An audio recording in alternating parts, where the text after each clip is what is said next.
Sunday সাসপেন্সে আজ শুনছেন লু ওয়ালেসের কালোজয়ী উপন্যাস বেন-হুর আ টেল অফ দ্য ক্রাইস্ট প্রথম পর্ব। এককালের স্বাধীন দেশ জুডিয়া পরিণত হয়েছে রোমান সাম্রাজ্যের করদ রাজ্যে।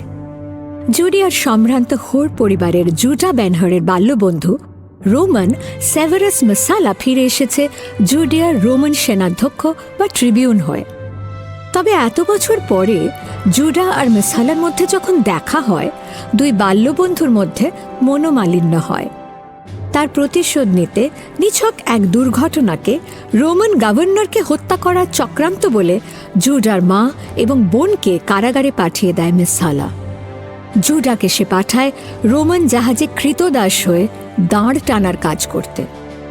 পথে এক মেষপালক তৃষ্ণার্ত জুডাকে জল খাওয়ায়। তারপর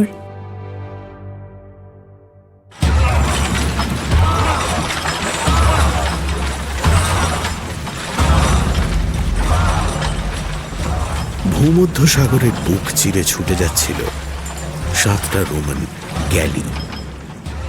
এই জাহাজগুলোকে রোমান সাম্রাজ্যের পাহারাদার জল কুকুর বলা হয়।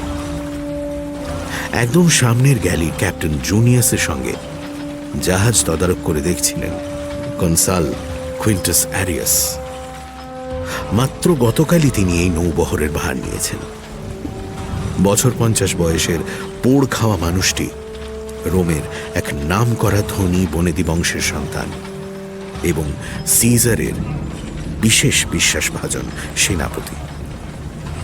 সৈন্যেরা তাকে যেমন ভয় পায় তেমনি শ্রদ্ধাও করে। সম্প্রতি এক দুরারোগ্য রোগে তাঁর স্ত্রী ও একমাত্র ছেলেকে হারিয়ে তিনি বড় দিশেহারা হয়ে পড়েছিলেন। তাঁকে জীবনের স্রোতে ফেরানোর জন্যই বুঝি সিজার তাঁর উপর আয়োনিয়ান সাগর থেকে ম্যাসিডোনিয়ান জলদস্যুদের নির্মূল করার গুরু দায়িত্ব দিয়ে পাঠিয়েছেন। সবই তো ঠিকঠাক। চলো নিচে গিয়ে গ্যালির দাঁড়গুলো দেখে আসি। দাঁড়ই হলো গ্যালির আসল শক্তি। যুদ্ধের সময় দ্রুত চলাফেরা করা, শত্রু জাহাজকে ধাক্কা মারা, সেসব শুধু তো পালের ভরসায় হয় না। গ্যালিতে দাঁড় পাওয়ার লোক কতজন আছে জুনিয়াস? 250। সবাই বন্দি অপরাধী হলে কি হবে? খুব বাধ্য। আমি ওদের কড়া শাসনে রাখি। কথা বলতে বলতে দুজনে নিচে নেমে এসেছিলেন। নোনা জল, ঘাম আর পুরনো কাঠের ভ্যাপসা গন্ধ মিলিয়ে জায়গাটার বাতাস ভারী হয়ে রয়েছে। অন্ধকার স্যাঁতস্যাঁতে প্রায় 80 ফুট লম্বা জাহাজের খোলের দুই পাশের দেওয়ালের গর্ত দিয়ে 70টা দাঁড় বেরিয়ে রয়েছে বাইরে। প্রতিটি দাঁড়ের পাশে বসে 3 জন করে বন্দী দাঁড় বাইছে। তাদের পরনে কপনি ছাড়া কিছুই নেই। চোখ মুখ বসা, অনাহারে আর অত্যাচারে শরীর হাড় চিরচিরে। এক প্রান্তে একটা টুলের ওপর বসে আছে হটেটর, যার কাজ হচ্ছে সামনে রাখা ড্রাম বাজিয়ে তাল রেখে দাঁড় পাওয়ার গতি নিয়ন্ত্রণ করা। এমনি সময়, যুদ্ধের সময় আর তেড়ে গিয়ে শত্রুর জাহাজে ধাক্কা মারার সময় জাহাজের গতির তফাৎ হয়। অ্যারিয়াস যখন নেমে এলেন তখন সেই গতি নিয়ন্ত্রণ করার মহড়াই চলছিল। কুইন্টাস ইশারায় বোঝালেন যে ব্যস্ত হবার দরকার নেই, মহড়া চলতে থাকুক। তিনি মন দিয়ে বন্দীদের খেয়াল করছিলেন। এরা নিজেরাও জানে যে এই অন্ধকার দুর্গন্ধময় নরকই এদের একমাত্র ভবিতব্য। এদের নিজেদের কাছেই নিজেদের প্রয়োজন ফুরিয়েছে। শুধু একজন লোক তাকে বড় টানছিল। 41 নম্বর বন্দির বয়স বেশি নয়। সিংহ বিক্রমে ভীষণ আক্রোশে সে লাফিয়ে পড়ছে দাঁড়ের উপর। তার পাকানো শরীরের পেশিগুলো ফুলে ফুলে উঠছে। জুনিয়াস, 8 নম্বরকে পাল্টাও, ওর শরীর ভালো না। আচ্ছা, 41 নম্বরের এই লোকটা কে? ও ভারী জাহাবাজ লোক কনসাল। জুডিয়ার গভর্নরকে ইট ছুঁড়ে মারতে গিয়েছিল। তবে আমাদের কথা শুনে চুপচাপ থাকে, কোনো ঝামেলায় জড়ায় না। ইতিমধ্যে মহড়া শেষ হয়েছে। কৌতূহলী অ্যারিয়াস গিয়ে দাঁড়ালেন লোকটার সামনে। কতদিন জাহাজে দাঁড় টানছো? এই জাহাজে 1 বছর 3 মাস। আগে অন্য জাহাজে 2 বছর দাঁড় টেনেছি। আর তার আগে? বণিক ছিলাম, জেহোভার পুরোহিত বংশের সন্তান ছিলাম। জেহোভা তো এখন তোমাকে দিয়ে রোমান যুদ্ধ জাহাজে দাঁড় টানাচ্ছেন। বন্দি চুপ করে রইল, তার 2 চোখ জ্বলছে।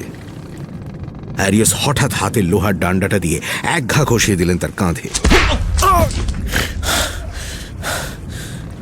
বন্দি লাফিয়ে উঠে তার উপর ঝাঁপিয়ে পড়তে গিয়েও থমকে গেল। তোমার মধ্যে এখনো লড়াই করার আগুন নেভেনি দেখছি। চোখ জ্বলছে রাগে, ঘেন্নায়। ভালো ভালো, ঘেন্না মানুষকে বাঁচিয়ে রাখে। কান খুলে আমার কথা শুনে রাখো সবাই। তোমরা সবাই সাজা পাওয়া অপরাধী। পৃথিবী তোমাদের চায় না। যতক্ষণ এই জাহাজে দাঁড় টানছো ততক্ষণই তোমাদের দাম রয়েছে, এটা মনে রেখো। বাঁচতে চাইলে মন দিয়ে রোমের হয়ে দাঁড় টেনে যাও। সিঁড়ি দিয়ে উঠতে উঠতে অ্যারিয়াস বললেন, জুনিয়াস, ওই লোকটাকে পরে আমার সঙ্গে দেখা করতে বলো।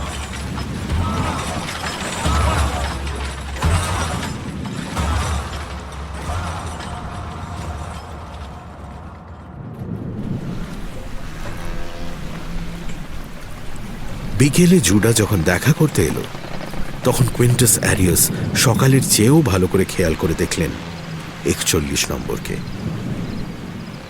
লোকটা চোখে শুধু ঘৃণা আর রাগই নয়, বুদ্ধির ঝিলিকও আছে। তার সারা শরীর জুড়ে বিরাজ করছে ঔদ্ধত্য আর গর্ব, অথচ আদব কায়দা আর শিক্ষার ছাপও রয়েছে তার মধ্যে। এতদিনের সৈনিক জীবনে তিনি এমন কোনো বন্দির মধ্যে দেখেননি। তোমার ব্যাপারে আমি সব শুনেছি। এমন ভদ্র পরিবারের সন্তান হয়ে জুডিয়ার গভর্নরকে আক্রমণ করার দুর্বুদ্ধি হলো কেন তোমার? আমি গভর্নরকে আক্রমণ করিনি, ওটা একটা দুর্ঘটনা ছিল। সব অপরাধী বলে তারা নির্দোষ, তাদের কেউ না কেউ ফাঁসিয়েছে। ছাড়া পেলে তো নিশ্চয়ই আবার ভ্যালেরিয়াস গ্রেটাসকে খুন করার চেষ্টা করবে। না, খুন করব তাকে যার জন্য আমি আজ এই নরকে পচছি, যার জন্য আমার ধন সম্পত্তি মান মর্যাদা সব গিয়েছে। আমার মা আর বোন কোথায় তা জানি না। একজনকে ভালোবেসেছিলাম, তাকেও হারাতে হলো। আমার বিচারটা পর্যন্ত হতে দেয়নি সে। তাই বুঝি? তাই লোকটি কে? আপনারই মতো একজন রোমান সৈন্য, নাম সেভারাস মেসালা।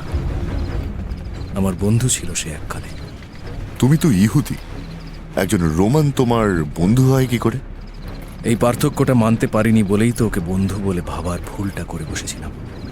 একজন মেসালাকে আমি জানতাম, তোমারই মতো বয়স তার। রোমের সার্কাসে ঘোড়া আর রথ চালানোয় দারুণ নাম করেছিল। হ্যাঁ, এ সেই মেসালাই। আপনি আমাকে ডেকেছেন কেন বলুন তো? আচ্ছা, তুমি তখন আমার উপরে ঝাঁপিয়ে পড়তে গিয়েও থমকে গেলে কেন? গভর্নরকে মারিনি, তাতেই মিথ্যে দায়ে মেয়াদ খাটছি। আপনার গায়ে হাত তুললে মরেই যেতাম হয়তো। মরে গেলে আমার চলবে না, আমার এখন অনেক কাজ বাকি আছে। তুমি এখনো বিশ্বাস করো যে তুমি মুক্তি পেয়ে মেসালার উপর প্রতিশোধ নিতে পারবে? হ্যাঁ, পারবো। ঈশ্বর আমাকে এত দুঃখ কষ্ট দিয়েও এতগুলো বছর বাঁচিয়ে রেখেছেন অকারণে নিশ্চয়ই নয়। প্রতিশোধ আমাকে নিতেই হবে। তুমি বুদ্ধিমান, তোমার সংযমও আছে, মনের জোরও আছে। তোমার গল্পটা যদিও আমি বিশ্বাস করছি না। শোনো হে, তোমার ঈশ্বরের সাধ্য নেই এই নরক থেকে তোমাকে মুক্তি দেওয়ার। সে সাধ্য আমার আছে। আমার প্রস্তাব শোনো। আমি খেলাধুলো পছন্দ করি, আমার অনেক গ্ল্যাডিয়েটর আছে। আমি তাদের ঘোড় দৌড়, রথের দৌড়, নানান রকম অস্ত্র চালানো সবই শেখাই। আমি চাই তুমি আমার দাস হয়ে আমার সঙ্গে রোমে চলো। তোমার মধ্যে আগুন আছে, গ্ল্যাডিয়েটর হিসেবে তুমি দারুণ নাম করতে পারবে। কি, তুমি তো মুক্তিই চাও, তাই তো? রোমানরা সবাই সমান। হাত পায়ের শিকল খুলে দিয়ে বাঘ সিংহের মুখে ঠেলে দেওয়াকে আপনি মুক্তি বলেন? অন্তত এই জাহাজের খোলের মধ্যে পচে মরার চেয়ে সেটা ভালো। রোমের কাছে অপরাধী হয়ে থাকার চেয়ে আমার কাছে দাস হয়ে থাকা ভালো। আমার দাসেদের আমি আরামেই রাখি। কনসুল, দাস দাসী আমার বংশেও কিছু কম ছিল না। আমার বাপ ঠাকুরদা তাদের আরাম নয়, সম্মান দিতেন। আপনি আমাকে মুক্ত করার কথা ভেবেছেন, ধন্যবাদ। কিন্তু রোমানদের আনন্দ দেওয়ার জন্য সার্কাসে বাঁদর নাচ নেচে জেহোভার পুরোহিত বংশের রক্ত আমি ঝরাতে পারবো না। পোড় খাওয়া সেনাপতি কুইন্টাস অ্যারিয়াসের মনে হলো কালি ঝুলি মাখা এক যুবক নয়, তার সামনে দাঁড়িয়ে রয়েছে ছাই চাপা এক মূর্তিমান অগ্নিশিখা। অনেকক্ষণ জুডার দিকে চেয়ে থেকে তিনি নিঃশব্দে তাকে ফিরে যেতে বললেন। অভিবাদন করে চলে যাওয়ার সময় জুডার ঠোঁটের মৃদু হাসিটা তাঁর চোখ এড়াল না।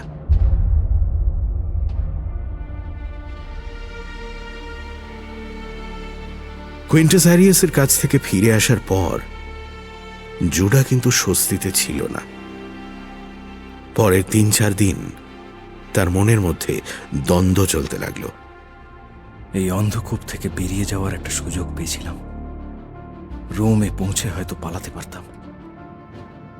ওকে ফিরিয়ে দিয়ে কি ভুল করলাম? কুইন্টাস অ্যারিয়াস মানুষটা রোমান হলেও একটু অন্যরকম। এতদিনে কখনো কোনো রোমান তোমার ইতিহাস জানতে চায়নি। ইনি চাইলেন, হ্যাঁ, নিজের স্বার্থ সিদ্ধির জন্যই জানতে চাইলেন। তবু চাইলেন তো। তার সঙ্গে এমন উদ্ধত ব্যবহার তুমি না করলেও পারতে। হার বংশের মান সম্মান বলে কিছু নেই? আমাকে একজন রোমান গ্ল্যাডিয়েটর করে রাখতে চাইবে? লোকজনে ভরা সার্কাসে তার প্রাণ নিয়ে খেলা করতে চাইবে, আর আমি প্রতিবাদ করব না? বড় বেশি অহংকার তোমার। প্রাণ আগে, মান পরে। তোমাকে প্রতিশোধ নিতে হবে, ভুলে যাও না। এই জাহাজের খোলে বন্দি না থেকে রোমের সার্কাসটা একবার দেখে এলে তোমার লাভই হতো। সেখানে গিয়ে আমার কি লাভ? সার্কাস ম্যাক্সিমাসে খেলা আর আমোদ প্রমোদের নামে রক্তের উৎসব চলে। নির্দোষের রক্তে সার্কাসের মাটি ভেজে আর নরাধম রোমানরা হাসতে হাসতে তাই দেখে। ছি! ওরা চায় কেবল অন্যের কথা না ভেবে অন্যের ক্ষতি করে এগিয়ে যেতে। ওদের মন জিততে চাওয়ার বিষে ভরা। প্রতিযোগিতার নামে সার্কাসে বিষ বৃক্ষের চাষ করে ওরা। ওই বিষের ধোঁয়ায় মেসালাকে আচ্ছন্ন করে ফেলেছে। জুডিয়া ছেড়ে যাওয়ার সময় তো সে নিষ্ঠুর আর স্বার্থপর ছিল না। তবে ট্রিবিউন মেসালা এমন রক্তলোভী রাক্ষস হয়ে উঠল কি করে? কারণ সে রোমের হাওয়ায় বড় হয়েছে। রোমের সার্কাসই তাকে জেতার নেশা ধরিয়েছে, রক্তের স্বাদ দিয়েছে। মেসালাকে শাস্তি দিতে গেলে তাই তোমাকে রোম আর রোমের সার্কাসকে চিনতেই হবে ভালো করে। যন্ত্রণায় ছটফট করছিল জুডা। বহুবার ইচ্ছে হলো কুইন্টাস অ্যারিয়াসের কাছে ফিরে যায়, কিন্তু বড় দেরি হয়ে গেছে। নিজের বংশমর্যাদা নিয়ে ওকে বলে আসা দম্ভের কথাগুলোই এখন জুডার সামনে পাঁচিল হয়ে দাঁড়িয়েছে।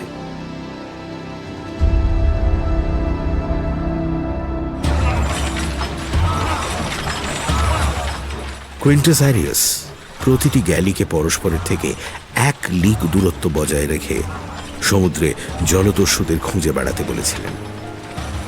কাজেই 3 দিন পর গভীর রাতে যখন ম্যাসেডোনিয়ান জলদস্যুদের সঙ্গে তার দেখা হলো, তখন নৌবহরের বাকি জাহাজগুলো তার সঙ্গে নেই। কিন্তু কুইন্টাস অ্যারিয়াস ভয়ে পেয়ে পিছিয়ে আসার লোক নন।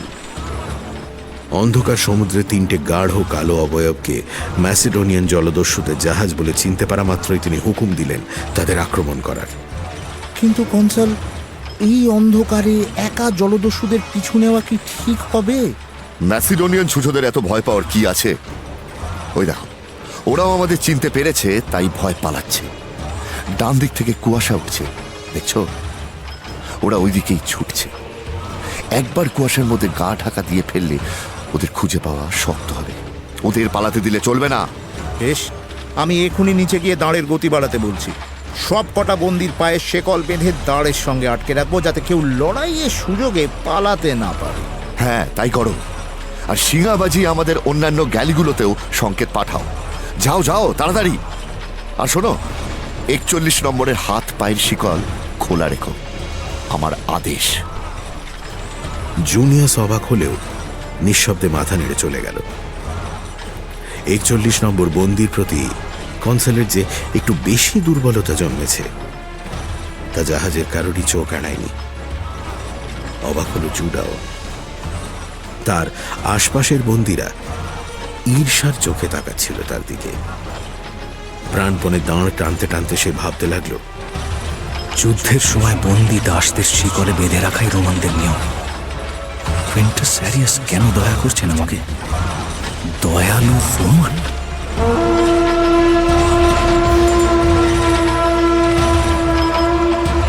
শিঙা বাজিয়ে প্রাণপণে ছুটেও গ্যালি কিন্তু জলদস্যুদের ধরতে পারল না।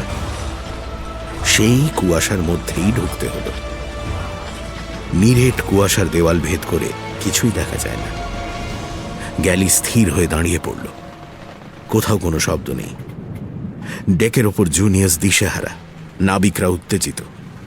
জাহাজের খোলের মধ্যে হটটর ড্রামের ওপর ঝুঁকে স্থির হয়ে আছে। বন্দিরা দাঁড় হাতে রেখে শরীর টান টান করে বসে আছে। এই লড়াই জিততেই হবে, কারণ হার মানে তাদের মৃত্যু। কুইন্টাস স্যারিয়াসের চোখ শিকারীর মতো জ্বলছে। শিকার না শিকারী, কে আগে ঝাঁপিয়ে পড়ে তার উপরেই সব। এই, যত মশাল আছে জাহাজে জ্বালাও।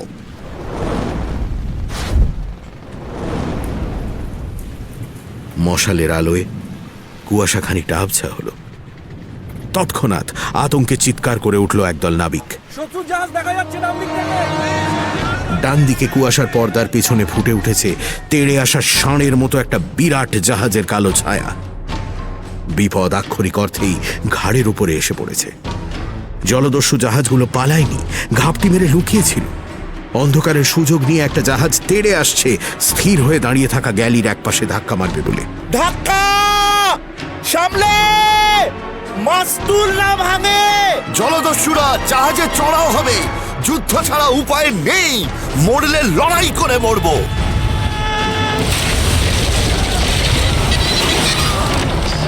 মুহূর্তের মধ্যে এক প্রবল ধাক্কায় গ্যালি তুলে উঠল।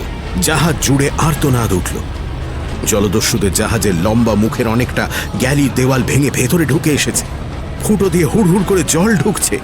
বন্দিরা কে কোথায় ছিটকে পড়েছে, কারুর হাত পা ভেঙেছে, কারুর মাথা ফেটেছে।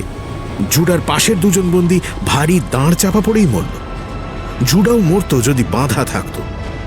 দাঁড় সরিয়ে কোনো রকমে উঠে দাঁড়িয়ে জুডা সোজা দৌড় লাগালো সিঁড়ির দিকে। উপর হয়ে পড়ে থাকা হটটরের নিষ্প্রাণ দেহটার পিছনেই অগ্নিকুণ্ড উল্টে কাঠে আগুন লেগে গিয়েছে। কুইন্টাস স্যারিয়াস কোথায়? তিনি ঠিক আছেন তো? উপর থেকে মারামারির শব্দ আর অনেক লোকের চিৎকার ভেসে আসছে। জুডা উপরে উঠতেই দুজন জলদস্যু ঝাঁপিয়ে পড়ল তার উপর।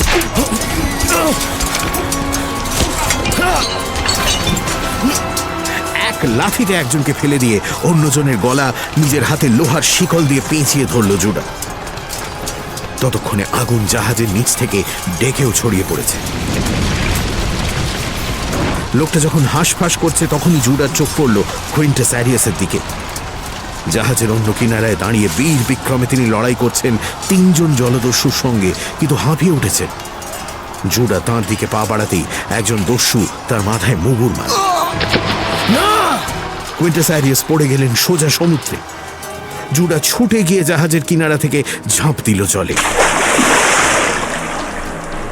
গাঢ় নীল ভিজে অন্ধকারের মধ্যে ডুবে যেতে যেতে অ্যারিয়াসের মনে হলো দুটো শক্ত হাত যেন তার কোমর জড়িয়ে তাকে টেনে তুলছে। তিনি জ্ঞান হারালেন।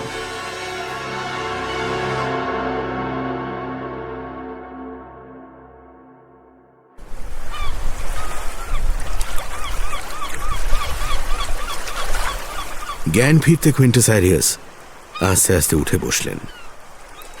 মাথায় তীব্র যন্ত্রণা। চারিদিকে গাঢ় কালো নিস্তরঙ্গ সমুদ্র, পূর্ব দিগন্তে লাল আভা সবে দেখা দিয়েছে। দূরে সমুদ্রের উপর এক জায়গায় ধোঁয়ার কুণ্ডলী দেখা যাচ্ছে। চারপাশে ভেসে যাচ্ছে অনেক ভাঙা কাঠের টুকরো। তিনি নিজেও বসে রয়েছেন একটা বড় কাঠের উপর। পাশে বসে রয়েছে 41 নম্বর বন্দী। তার কবজির শিকলের প্রান্ত তার নিজের হাতে বাঁধা। দুঃখিত, আপনি এমন ছটফট করছিলেন যে ভয় হচ্ছিল বুঝি জলে পড়ে যাবেন, তাই আপনাকে আমার সঙ্গে বেঁধে রেখেছি। পারলাম না। জাহাজের সঙ্গে সিজারের সম্মানও জলে ডুবিয়ে দিলাম আমি। আমার আর বেঁচে থাকার অধিকার নেই। আমাকে বাঁচালে কেন? আপনি লড়াইয়ের মধ্যে আমার শিকল খুলে রাখতে বলেছিলেন কেন? তুমি তো আমাকে না বাঁচিয়ে পালিয়ে যেতে পারতে, স্বাধীন হয়ে নতুন জীবন শুরু করতে পারতে। অনেক দিন আগে একজন আমার প্রাণ বাঁচিয়েছিল। সে বলেছিল, যা তুমি চাও না তোমার প্রতি কেউ করুক, তা তুমি কেন করবে অন্যের প্রতি? আমরা রোমানরা আবার বলি, তুমি সিংহকে খাও না মানে এই নয় যে সিংহ তোমাকে খাবে না। সেই লোকটা নিশ্চয়ই রোমান ছিল না। না, সে ছিল একজন ইহুদি, মেষ পালক। তার মতো চোখ আমি আর কারোর দেখিনি। আমাকে মহান ভাববেন না, আমি নিজের দরকারেই আপনাকে বাঁচিয়েছি। আমি আপনার সঙ্গে রোমে যেতে চাই। হঠাৎ হলো কি? তোমার পূর্বপুরুষেরা অভিশাপ দেবেন না? তারাই স্বপ্নে দেখা দিয়ে আমাকে আপনার সঙ্গে রোমে যেতে বলেছেন। আমি রোম দেখতে চাই। আপনি যা শেখাবেন শিখতে চাই। শেখাবেন তো? অ্যারিয়াস ক্লান্ত চোখে 41 নম্বরকে দেখছিলেন। হঠাৎ তার নিজের ছেলের কথা মনে পড়ল। মাত্র 18 বছর বয়সেই কি এক অজানা রোগে ছেলেটা আর তার মা চলে গেল, তাকে একা ফেলে রেখে গেল। ছেলেটা ধ্যান জ্ঞান ছিল ঘোড়ায় চড়া আর রথ চালানো। আর কয়েক বছর পর ওরও এইরকমই বয়স হতো, তাই না? তুমি শিখতে চাইলে নিশ্চয়ই শেখাবো, কিন্তু যদি এই সমুদ্র থেকে উদ্ধার পাই, রোমে পৌঁছই, সিজার ক্ষমা করেন, তবে না। কিন্তু সেসবের আশা নেই। আছে, ওই দেখুন। দূর দিগন্তে একটা জাহাজ দেখা দিয়েছে। অ্যারিয়াসের অভিজ্ঞ চোখ বুঝল ওটা একটা রোমান গ্যালি, বহরের জাহাজ। তার মানে তাহলে কি সব শেষ হয়ে যায়নি?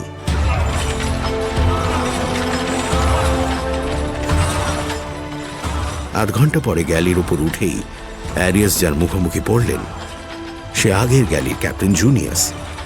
সে হাসছে, হাসছে জাহাজের সকলেই। যুদ্ধে হেরে গিয়া তো হাসির কি আছে? হেরেছি কোথায়? অভিনন্দন কনসাল, আমরা জিতেছি। কি বলছো? নৌবহরের প্রধান জাহাজ ডুবে গেল, তারপরেও? ঠিকই বলছি। লড়াইয়ের মাঝপথে আমাদের 4টে জাহাজ এসে হাজির হয়। সব কটা জলদস্যু মরেছে কনসাল, আমাদের গেছে শুধু একটা জাহাজ। তবে আপনাকে দেখতে না পেয়ে খুব চিন্তায় পড়েছিলাম। ভোর না হতেই তাই জাহাজ নিয়ে বেরিয়ে পড়েছি আপনাকে খুঁজতে। যাক, সিজারের সম্মান বাঁচল। ওই 41 নম্বর লড়াইয়ের ফাঁকে সটকে পড়েছিল বুঝি? আপনি যখনই ওর শিকল খুলে রাখতে বললেন তখনই আমার বলা উচিত ছিল। এইসব দাসগুলো এরকমই হয়, বদের ধাড়ি। আমি মাথায় আঘাত পেয়ে অজ্ঞান হয়ে জলে পড়ে গিয়েছিলাম। ওই আমাকে বাঁচিয়েছে। আমি ওর কাছে ঋণী। সবাই হাঁ করে চেয়ে রইল দুজনের দিকে। স্বয়ং রোমান কনসাল একটা দাসের কাছে ঋণী? অ্যারিয়াস একপাশে রাখা জলের ড্রাম থেকে এক পাত্র জল তুলে নিলেন। আর হ্যাঁ, এখন থেকে এ আর 41 নম্বর বন্দী নয়, এ আমার লোক। আমার সঙ্গে রোমে যাবে। এক জাহাজ লোকের অবাক দৃষ্টির সামনে অ্যারিয়াস নিজের হাতের জলপাত্রটা বাড়িয়ে দিলেন জুডার দিকে। জল নিজের মুখে মাথায় ঢালতে ঢালতে জুডা বলল, আমার নামটা তাহলে এখন আপনার জেনে রাখা উচিত। আমার নাম জুডা বেন-হার।